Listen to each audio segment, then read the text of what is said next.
Welcome back. Today we're going to be talking about dynamic programming. Now, if you haven't seen it already, dynamic programming is a really important technique for some algorithms, and it lets you optimize things so they're much, much faster than they would be without it. So to use dynamic programming, we're going to solve a specific mathematical problem. Here's the problem we're going to solve. Find the number of subsets of the set 1, 2, 3, all the way up to 2000, the sum of whose elements is divisible by 5. I didn't come up with this question myself. This is from the YouTube channel 3 Blue 1 Brown, which is a mathematical channel. And he didn't come up with the problem himself either. It's from the United States Math Olympiad practice problem book. On the 3 Blue 1 Brown channel, the way he solves this problem is mathematically. He uses generating functions and complex variables and things like that. And he's really using the problem as a motivation for teaching those techniques. Now we're going to do this analogous thing here. We're going to use this problem as a motivation for dynamic programming. And you could obviously use the mathematical solution if you only cared about this problem, but what we're trying to do is show how to do this using dynamic programming to kind of illustrate that technique. So here are the key ideas of dynamic programming. First off, we have to rephrase the problem as a recurrence. And a recurrence is kind of like a recursive function. We want to get the solution for size n in terms of the solution for size n minus 1. Now, we'll see what that means in just a second. And then the second piece of it is we have to solve this efficiently. And we'll come back to that when we get that far. Here's the original problem again. And there's no n and there's no n minus 1. So let's fix that. So now I've rephrased it with an n minus 1 and an n. And in particular, for the original problem, I want the solution for n equals 2000. So the top part is the problem of size n minus 1. Assuming I know that answer, how do I get the problem of size n solution? Now, to be honest, 2000 is kind of a big number. So for our purposes of just playing around with this and kind of getting intuition, let's use a much, much smaller n.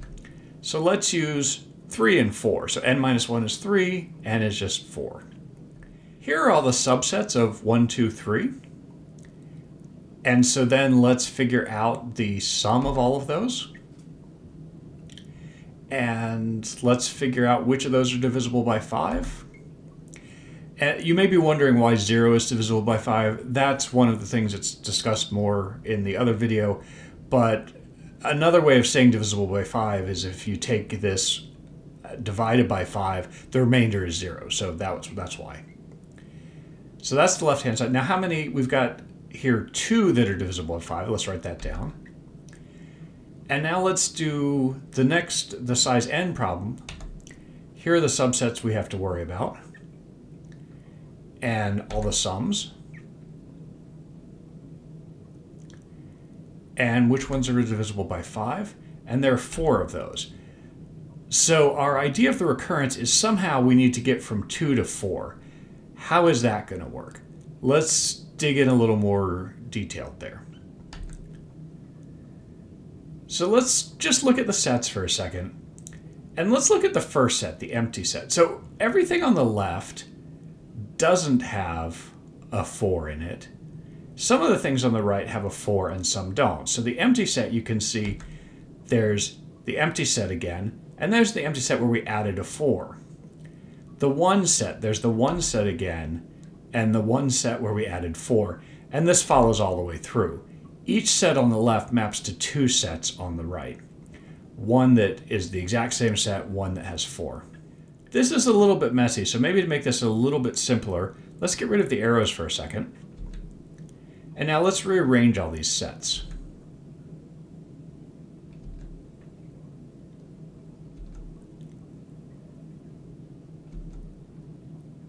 And now if we put the arrows back in, you can see that everything up at the top, there's no 4.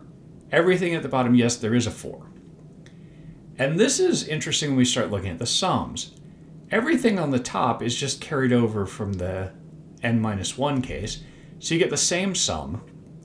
Everything on the bottom is the same thing plus one extra element. That element is 4. So the sum is the previous sum plus 4. And so in the top group, the sum is divisible by 5 if the previous sum is divisible by 5. And in the bottom group, the sum is divisible by 5 if the previous sum has remainder 1 when dividing by 5. Now, it's tempting to say, hey, if the previous sum is divisible by 1, and that's not right. That's not how it is. We have to divide by 5 and get a remainder of 1. So, like, the set on the left, the set 1, the sum of that is 1. That would be 1 where the remainder is 1 divided by 5. And then we add 4 to it, so the sum is now 5. And so that is also divisible by 5.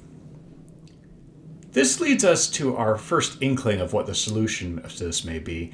And I'll try and write it in words first. So the thing we're trying to solve, the number of subsets of 1 to 4 that is divisible by 5, is equal to the number of subsets of 1 to 3 that's divisible by 5. That's the ones from the top half. Plus the number of subsets of 1 to 3 that have remainder 1 when divided by 5. Let's put all of this together. So let's start with our sets and calculate all the sums. But we don't actually care about the sums. We care about the sums mod 5. So let's copy all those down. And now let's make a little table like this where we group everything by what that sum mod 5 is. And we can just write any set in whichever place it belongs. Now let's add the next set where we do 1, 2, 3, 4.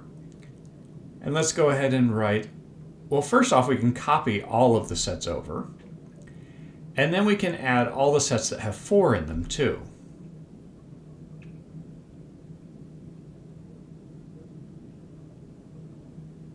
And we can draw the arrows for the ones we copied over. And we can draw the arrows for the one where we copied over and added a 4. Now we can continue this pattern. We can add the subsets of 1 to 5. And first thing we can do is copy everything over and draw those arrows. And then we can add 5 to each of those subsets. And we can draw those arrows. I don't know about you, but it feels to me like this diagram is getting to be very messy. So let's try and simplify it a little bit. How would we do that? I'm going to just focus in on a couple of the arrows. Let's look at the top left cell and the arrows that come out of there. And you'll notice that all of the black arrows that start there go to the same square in the next section. All of the red arrows go to the same square in the next section. And the same thing is true for any other one cell to another cell. If we look at all the ones coming out of this cell, for example, you can see that all the black arrows go to the same cell, all the red arrows go to the same cell. So what I'm going to do now is, instead of drawing the arrows between subsets, I'm going to draw the arrows between cells, and I'll draw them as dashed lines just to make them a little more clear.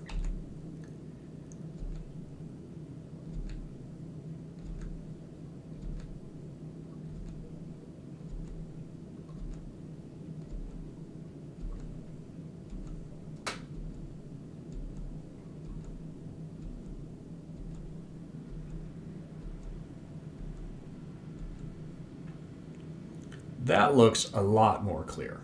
There's one more thing here. We don't need to care about the sets themselves. We just need to care about how many sets there are. So let's start replacing those.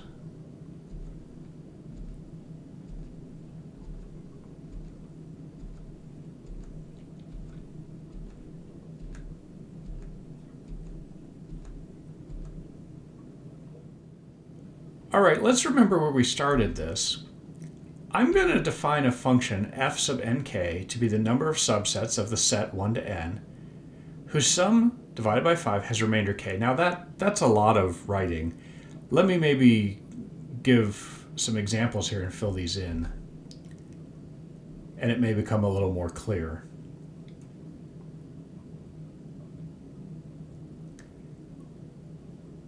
So you can see in the diagram, the first number, n, is just which column we're in. And the second one, k, is just which row we're in. For what's going to follow, it'll actually make a little bit more sense if I reverse the arrows, so let me do that now. We can get a formula for f sub nk now by adding up the contribution of the black arrow and the red arrow. And so this is the formula.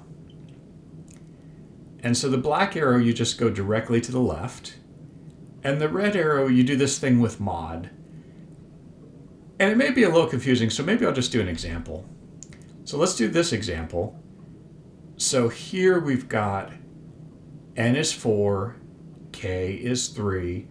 If we just plug in, what we get is f33, which is the black arrow, and then 3, and then what is this? Minus 1 mod 5. Well, minus 1 is the same as 4 modulo 5, so it would be 4. That's our formula for the recursive case, but now we need to come up with a formula for the base case. So the base case here is when n is 0. And what does this thing even mean? Well, the set 1 up to 0 is just the empty set. And so let's make our table again and fill in subsets of the empty set. Well, there's actually only one. It's the empty set itself. And so that makes it pretty easy to fill the numbers in. Let's write some code. You can see up here at the top, I've written some Python code that calculates f the way we've been talking about it. The only thing that might be a little unfamiliar is that the mod symbol, it's not the word mod, it's the %sign. And this is exactly the thing we've been building up for the last couple minutes. I've got this other function here that prints things out as a table. You can probably ignore that for now. It'll make sense when you see what the output looks like. And what I'm going to do, you can see I've got a max here of 10. I'm going to calculate f for n in 0 to 10 and for all the different k's up to 5 and print it out. All right, so now I'm going to run the code. And you can see there it calculated the numbers. If you've been paying attention, we were looking at the 3s and the 4s and the 5s, and those numbers match exactly what we had in the previous slides. There's a small problem in this, though. I'm printing out 10. Let me print out 20. And now we'll go ahead and run it with 20. And you can see it's noticeably slower. And I can probably do up to 21 or 22. It gets much, much slower. I tried 25 before, and it's not something I can film. So now I've modified the code a little bit here. And so I still have the same function f, but instead of printing out all the results, I'm just going to time how long it takes for different values of n. Let's go ahead and run that.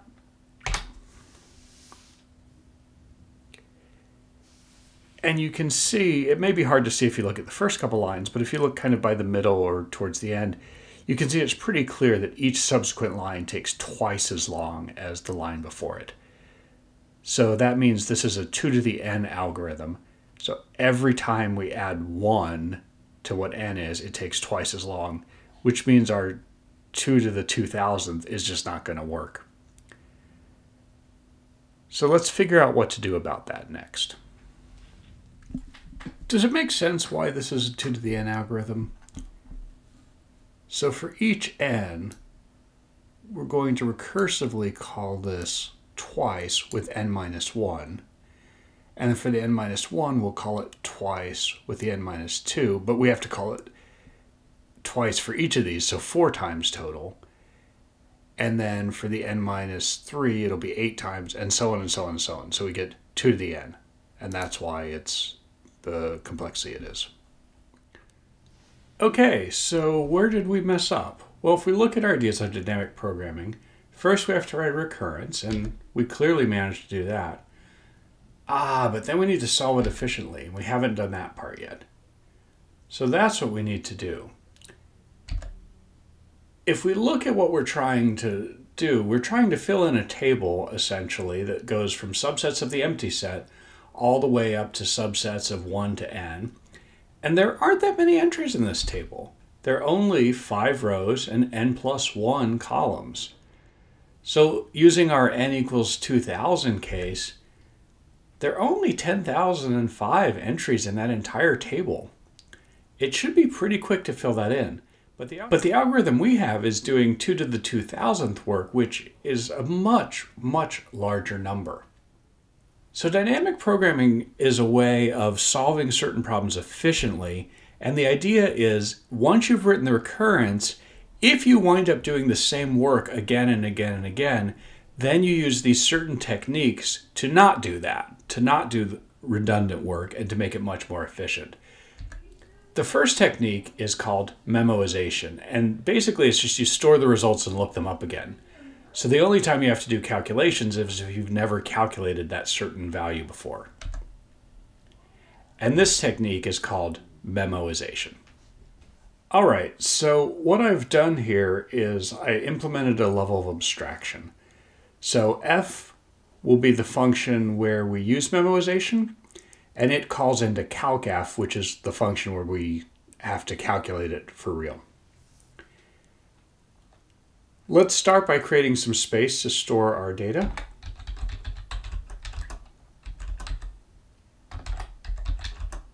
We'll just initialize everything to none.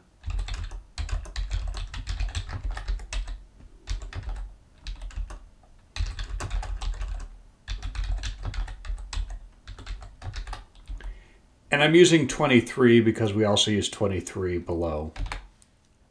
So now in F, what we want to do is get the stored result.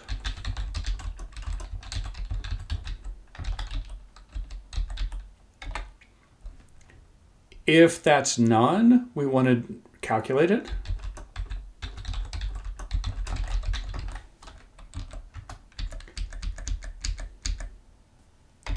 And then we need to store it back.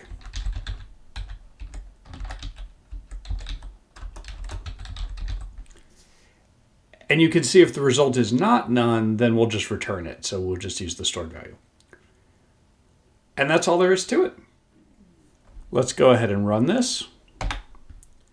And boom, you can see it runs really fast.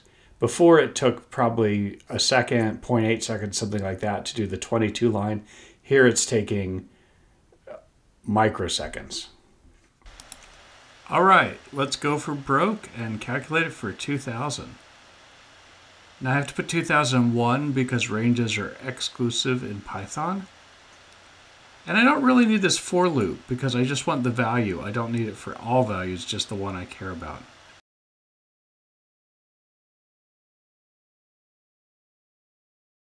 And let's run it. And we get a maximum recursion depth exceeded. That's just a Python thing. We can deal with that by just importing the sys and setting it. I'm going to set it kind of high to 10,000 rather than 2,000 just to be on the safe side. And now let's go ahead and run it again, and there's our answer. Technique 1 was memoization. The second technique you can do is solve the subproblem first. You could think of this as working from left to right instead of from right to left. So what do I mean by that? Well, let's suppose you want to solve a bunch of these. So we want to get all the way up to 5. And I've drawn all the arrows in here. And so we start in the right to left model. We want to solve on the right. We want to solve that. And so to do that, we follow the arrows. And let's follow the arrows from there. And following the top arrow, and again the top arrow, and the top arrow. And then we bounce back, and we do the second X. And then we bounce back a couple rows, and we do another X. And we follow that through, and we bounce back a little bit more, and we get another X, and we follow that through. And that's the idea, that we start from the right and work our way to the left, and then we eventually return all the way to the right with our answer. The opposite of that is from left to right. And the idea here is that we just fill in one column at a time.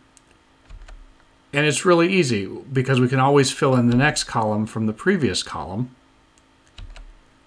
until we have all the answers we want. And we don't have to bounce around. We don't have to do recursion. We could just iterate from left to right. Here's some code for the solve the subproblem first method of solving this. We start by setting up the value of current. That's just the n equals 0 case. Then we iterate over all n, and we just fill in the new values of current. And the current equals previous, that's analogous to the f. We've just sort of hardwired the fact that we always want the n minus 1. Let's go ahead and run this. And immediately we get an answer. And just to check, we'll do the memoization one. And you can see it's exactly the same answer. I'd be a little remiss if I didn't talk about the algorithmic complexity of these different versions. So if we look at the naive version, either the first version we did is a recursive function, or an even more naive version where you just list all of the sets, all the subsets, and then count them. The time complexity of that algorithm is order 2 to the n, and it doesn't use any additional space, so order 1. And remember, it's important whenever we're talking about complexity to have both time and space, because a lot of times you'll do a trade-off between one and the other. Now with dynamic programming, the version we had with memoization is order n. Remember, we had to do n times 5. That was how many boxes we had to fill in. And the space is also order of n because we have to store all those boxes that we're filling in. And then for the subproblem first, it's order n time complexity, and we only had to keep 2 columns, so it's constant space complexity. So here's the summary of dynamic programming.